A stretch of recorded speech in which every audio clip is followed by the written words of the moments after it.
Have you ever pondered on the relationship between faith and moral conduct in religious contexts?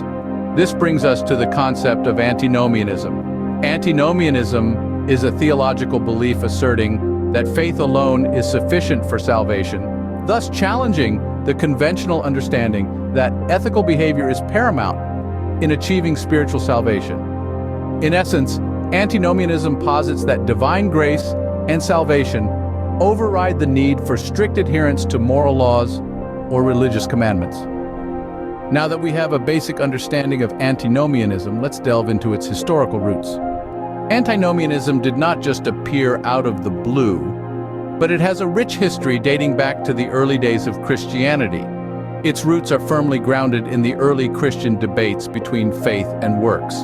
The question of whether salvation was a gift of grace or a reward for moral and ethical conduct was a hot topic among theologians. This debate intensified during the Protestant Reformation, a period characterized by a vigorous reassessment of religious beliefs. The Reformers, led by figures like Martin Luther, emphasized the primacy of faith, inadvertently providing a breeding ground for antinomian views. As the centuries rolled on, interpretations of antinomianism varied widely across denominations and periods.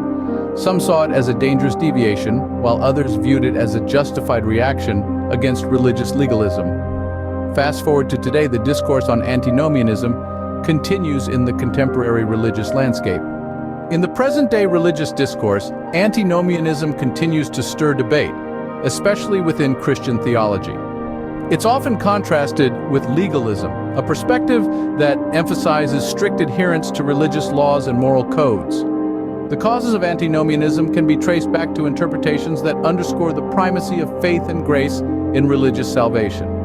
It may also emerge as a reaction to perceived legalistic tendencies within religious communities, where rule-following overshadows spiritual conviction and personal connection with the divine. The implications of antinomianism can be far-reaching.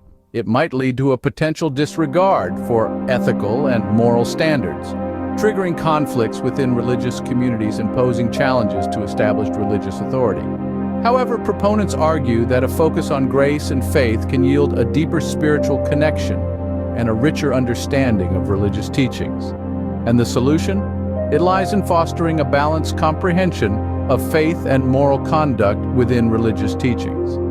This comprehensive interpretation of religious texts can pave the way for spiritual growth and communal harmony.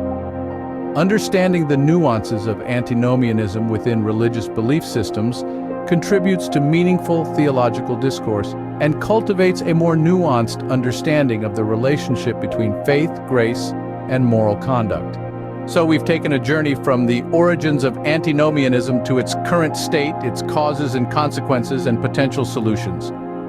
We've traced its roots from early Christian debates, seen how it has evolved, and the various interpretations it has garnered. We've also explored the potential repercussions of this belief and ways to address these challenges. Remember, the exploration of concepts like antinomianism enriches our understanding of religious belief systems and the complex interplay of faith, grace, and moral conduct.